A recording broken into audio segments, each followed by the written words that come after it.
watching Ozarks Local on Z27 in high definition. High water covers the Ozarks after 2 nights of heavy rain. Thank you for joining us tonight. I'm Laura Kennedy. A family had to be rescued from their home this morning. It happened near Finley River on Reed Road in Christian County. New at 9, Justin Doherty shows us the scary situation.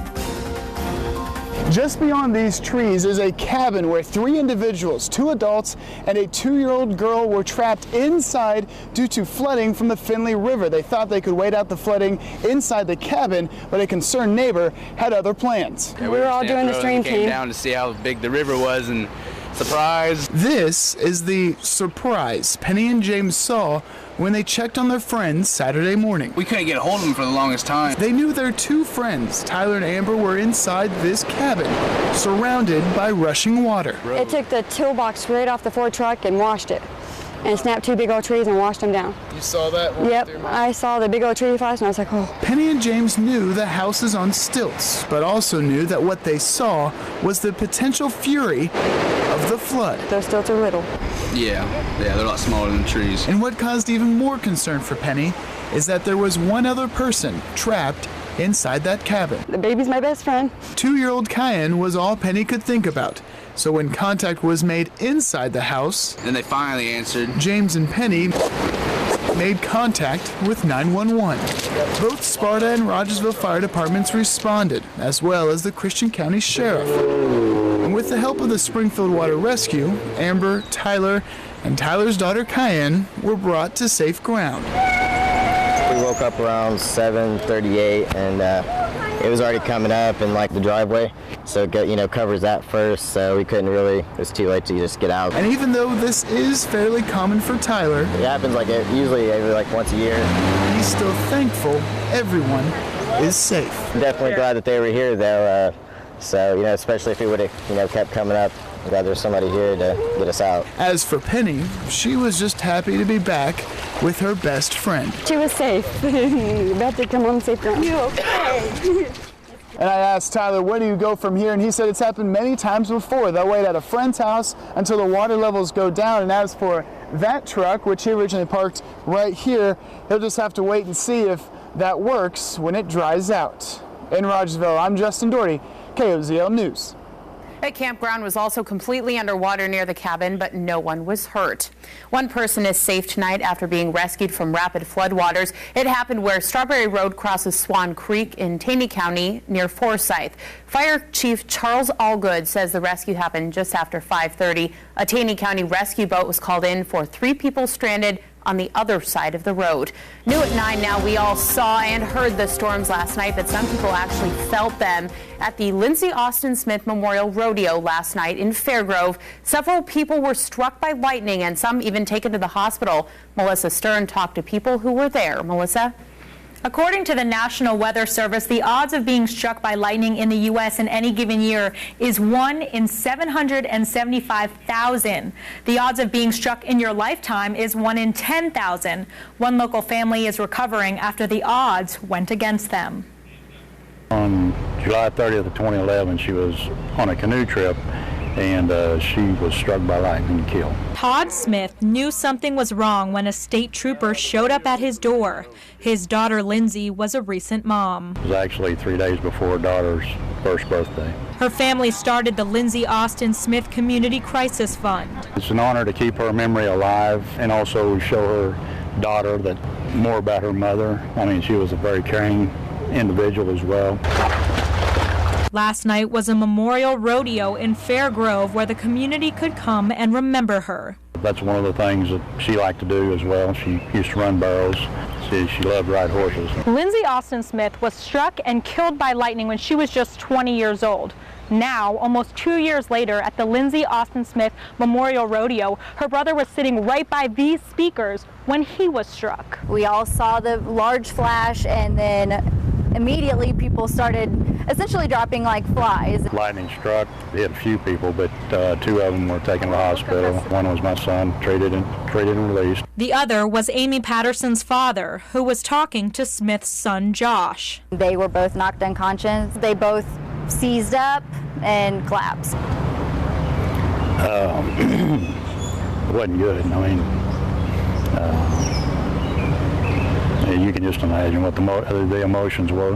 I mean, it was scary. Smith says it brought back that uneasy feeling he had just a couple years ago. It was kind of a blur. It's just baffling. I have those memories every day. It's irony at its finest. That goes through my mind constantly, so yes, it did. It was going through my mind then as well. Now, all of this happened once the rodeo was over and the crew was tending to the livestock. Both Josh and Mike are in stable condition. The Lindsey Austin Smith Community Crisis Memorial Fund is handled by the Community Foundation of the Ozarks, and funds are set up to help people in crisis. All right, thank you very much, Melissa. The Greene County Office of Emergency Management wants to stress the importance of getting inside whenever you know lightning is in the area. When thunder roars, go indoors, and there's really no safe spot to be in outside during a lightning storm. Larry would suggest if you are stuck outside, make the least amount of contact with the ground as possible. Now to more storm coverage. For the second time in less than 2 weeks, tornadoes slammed Oklahoma, killing at least 9 people, including a mother and a child. Now flooding is the big problem. Renee Marsh has the story. This terrifying multi-vortex tornado in Canadian County was just one of the twisters to wreak havoc Friday in the Oklahoma City area, leaving a painfully similar path of destruction. Now, the aftermath of heavy rains has caused widespread flooding in the metro area. It's a sombering, feeling just to see all your stuff, your memories from your child, just scattered around. The impact of the tornado spread beyond Oklahoma. Storms swept across several Midwest states, with tornadoes also touching down in Illinois and Missouri, tearing away roofs and scattering debris. Officials are assessing the damage and commending the community's response. This takes a team effort, a lot of people working together, many of whom are not public servants. They're just they're your friends, families, and neighbors that live amongst you that rescued one another. So again, that speaks about the Oklahoma Standard. I'm really proud to be a part of that. Oklahoma Governor Mary Fallin has seen her state weather a beating in the last 2 weeks, but her outlook remains resolute. Well, it has been a very trying couple weeks for our state. We may be knocked down, but it's only temporary, and we'll be back up on our feet. In Union City, Oklahoma, I'm Renee Marsh. And that Missouri tornado touched down near St. Louis. The National Weather Service says the EF3 storm left a 22-mile path of damage through St. Charles County and part of St. Louis County. The estimated wind speed was 150 miles per hour. Several homes were damaged, along with a casino and other businesses, but there are no reports of serious injuries or deaths. Governor Nixon declared a state of emergency. More than 100,000 customers also lost power. And thankfully, the weather is much quieter tonight. Meteorologist Lindsay Day is here with your Ozarks First Forecast. And hi. We are very glad that the weather is calmer today, Lindsay. Yes, the weather has calmed down quite a bit, and the good news is that calmer weather is going to be with us for a couple more days. But we did receive some impressive rain totals over the past couple of days. Let's show you this graphic right here, where we can see that officially on this map, 4.72 inches was the highest number that we see in West Plains, but several places received over 5 inches of rain across the area, and as a result, we are still dealing with a little bit of flooding. If you want to go and check on our website, I've posted some of the latest flooding information on there. Some of the roads are impassable due to all of the rising water, and some rivers are also reaching flood stage. The good news of this whole storm system passing is that we are now entering into drier and slightly cooler weather. So even right now, we're seeing some calm conditions out there. 64 degrees is the temperature in Springfield, and the dew points are lowering. That means it's not quite as humid outside. Some cooler weather around the corner as well. Tomorrow we spend most of our day in the 60s. I'll have more of your full forecast coming up in just a little bit. Thank you, Lindsay. A Springfield man is suing Mercy Clinic and 2 of its physicians, claiming they failed to provide emergency treatment. According to the St. Louis Post-Dispatch, Adam Meyer was suffering from a flesh-eating bacteria. A Mercy spokesperson told the paper the company cannot comment on pending litigation. The case is pending in Greene County Circuit Court and is scheduled for trial in September.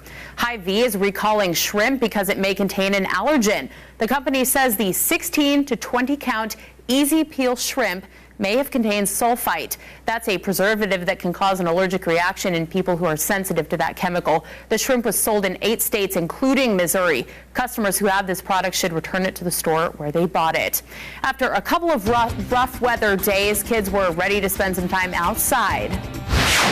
I got 3 bluegills and 1 catfish. The lessons learned at this fishing event and when anyone can fish in Missouri without a license.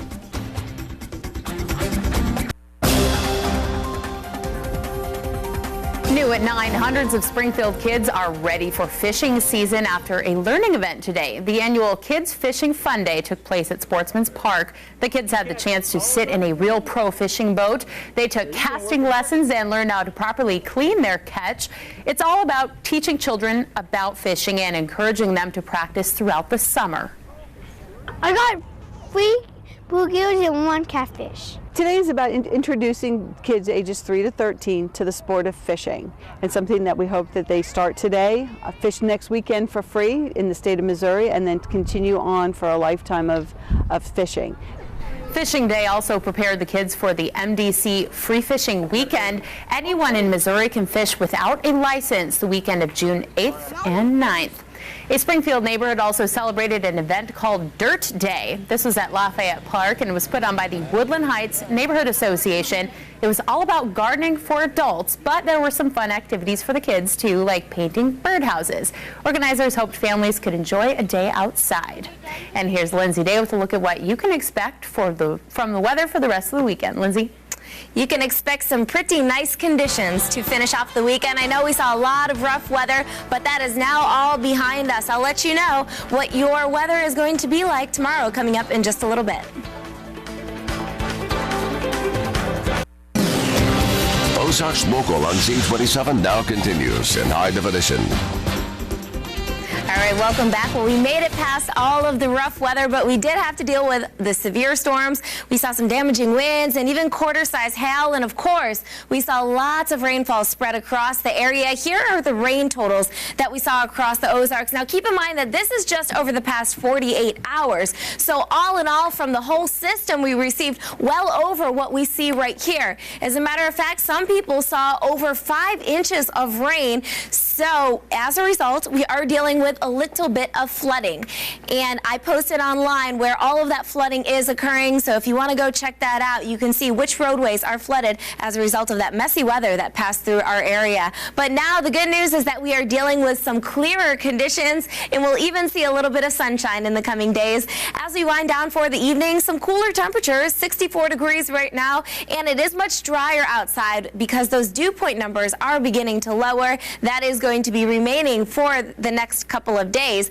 Those winds have now shifted. They're coming out of the north, and that's going to bring in some of the cooler and drier air. Right now we have a little bit of a westerly component, but we will see more of a northerly component as we head into the day tomorrow. And here is the satellite and radar, much calmer right now compared to what we were seeing yesterday at this time. Most of the activity has pushed down to our south, and we are not going to be dealing with the rainfall or with the severe weather over the next couple of days. Just down south and east is where that front is currently located, and it's going to continue to push away from our area. And as it does so, this high pressure system will slowly transition into our neck of the woods, bringing in some even clearer, even drier weather than what we have been seeing. We'll show you on our futurecast what we're expecting with that rainfall. Perhaps some lingering clouds throughout the day tomorrow, but we definitely are going to be seeing more sunshine in the coming days compared to what we saw last week. Now on Sunday, we'll see clearer conditions as we head into the evening, and on Monday, we'll see a lot more sunshine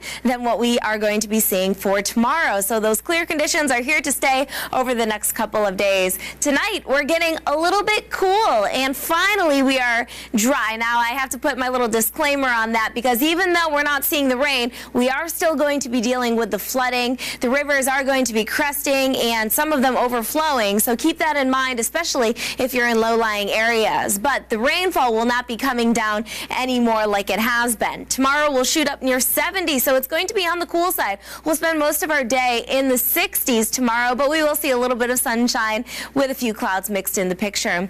Here's the 7-day forecast, and the dry part of our week is tomorrow and Monday. So those are my winning days. If you want to get outdoors, the next couple of days are the best days to do so. After that, we do introduce some slight rain chances, and the temperatures will begin to rise. So by the time we head into the middle of our work week, we're talking about temperatures back up near 80 and low temperatures back in the 60s.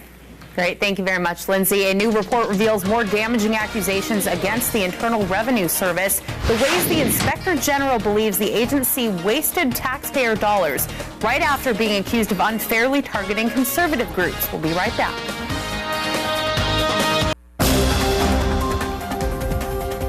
A 17-year-old girl died in a car crash today. It happened around 5 o'clock on Route M in Christian County, south of Nixa. The Highway Patrol says Monica Painter's car went off the road, hitting a fence and some trees. The Nixa School District says Painter would have been a senior this upcoming school year. Counselors will be available for students at the high school on Monday. New at 9 now, encouraging economic news headlines President Obama's weekly address. Today he spoke about home sale prices rising and the declining number of homes in foreclosure. The president also says he's urging Congress to pass a law that would save homeowners $3,000 a year if they refinance their mortgage. But to keep our housing market and our economy growing, Congress needs to step up and do its part. Members of Congress will be coming back next week for an important month of work. We've got to keep this progress going until middle-class families start regaining that sense of security. And we can't let partisan politics get in the way. Alaska Governor Sean Parnell gave the GOP response. He says the focus in our country should be on land exploration and energy production. He touted the benefits of developing the Keystone XL pipeline. Recently, the Republican majority in the House of Representatives, along with 19 Democrats, passed legislation to approve the Keystone Pipeline, which will create up to 20,000 domestic jobs and transport oil and gas from Canada to the southern U.S. for refining. Now it's time for the Democratic-led U.S. Senate to pass this bill, or at least allow it an up or down vote. The Affordable Health Care Act, also known as Obamacare, will likely be the big fight of the summer between the president and congressional Republicans. The IRS spending scandal continues to grow. Tomorrow, the Inspector General is set to release a report about wasteful spending of taxpayer dollars. The spotlight is on the agency's production of training videos. One 16-minute video cost $60,000 to make. There are also new developments in the IRS investigation that claims it unfairly targeted conservative groups. Data from nearly 90 agency employees has been seized in that investigation. When we return, Lindsay has a last look of your 7-day forecast, and Nick is here with a preview of tonight's Ozark Sports Saturday. We'll be right back. Ozarks Local on Z27 now continues in high definition. Welcome back, Lindsay. What's our 7-day forecast looking like? Not too bad. We got past the rough stuff, and now just lots of sunshine and some clear skies, some cooler temperatures, though, as well.